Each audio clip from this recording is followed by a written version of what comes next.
Selon le positionnement des moniteurs, la proportion des postes de vote suivis qui ont démarré effectivement les opérations à 7 heures, comme le recommande la loi, est de 65,5%. Exemple, les postes de vote 5 EPP Saka dans Kandi, poste de vote 2 de l'EPP Isale dans Savali. Le plus grand retard a été constaté par nos animateurs au poste de vote 5 de l'EPP Idi Agao dans Manigri, qui a ouvert à 13 heures. Dans 81% des postes suivis, les forces de l'ordre étaient présentes dans les centres de vote pour la sécurisation. Malgré le contexte de psychose perceptible, les moniteurs de la plateforme ont noté dans les rangs et en nombre non négligeable la présence des femmes ayant participé au scrutin. À la clôture du scrutin et après les dépouillements, des résultats ont été affichés par les postes ayant atteint cette étape du processus. Au niveau de certaines coordinations d'arrondissement, les données compilées n'ont pas été affichées. Exemple, Sokolobo dans Dassazoumé, Wassaho dans Boïkon, comme l'exige l'article 104 du Code électoral. Le taux de participation. Dans l'histoire des élections législatives au Bénin depuis 1990, les taux de participation se situent entre 52%, les législatives de 1991, et 76%, les législatives de 1995.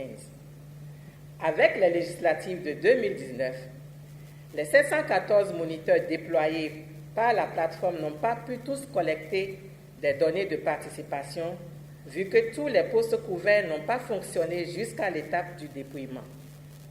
L'option de la plateforme de considérer uniquement les postes couverts par elle et qui ont effectivement enregistré des votants est l'option la plus prudente. Ainsi, sur les 226 971 électeurs inscrits dans les postes de vote suivis, 50 900 votants se sont présentés, donnant un taux de 22,4%. Les incidents et insuffisances constatés.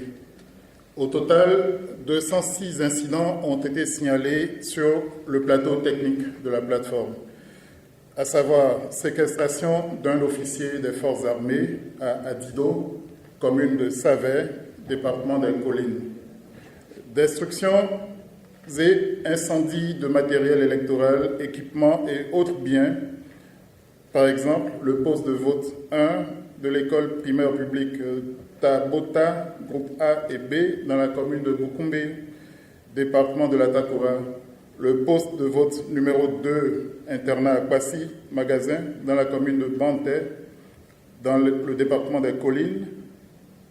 Ensuite, du 1er au 3e arrondissement de la commune de Parakou, pour ne pas dire dans les 3 arrondissements de la commune de Parakou, dans le département du Borgou, au poste de vote numéro 1, école primaire publique Kaki Kora, de la commune de Tchao, toujours dans le département du Borgou.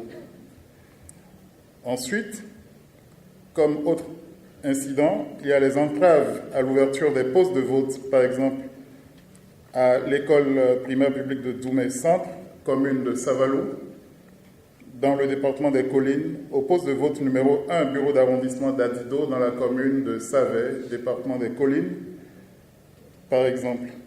Il y a eu ensuite des accrochages entre militants des partis, populations et forces de sécurité publique, avec un blessé grave qui a fini malheureusement par succomber de ses blessures. On peut citer l'exemple du poste de vote numéro 2 du complexe scolaire de Gouma, de Gouka, dans la commune de Bante, dans les Collines. La plateforme électorale recommande au gouvernement d'évaluer la pertinence et le maintien ou non en l'état de certaines dispositions difficiles d'application de la charte des partis politiques.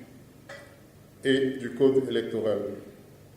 De veiller à ce que les agents publics appelés à jouer des rôles importants dans le processus électoral agissent dans le respect de l'égalité de tous devant la loi et du respect des droits humains.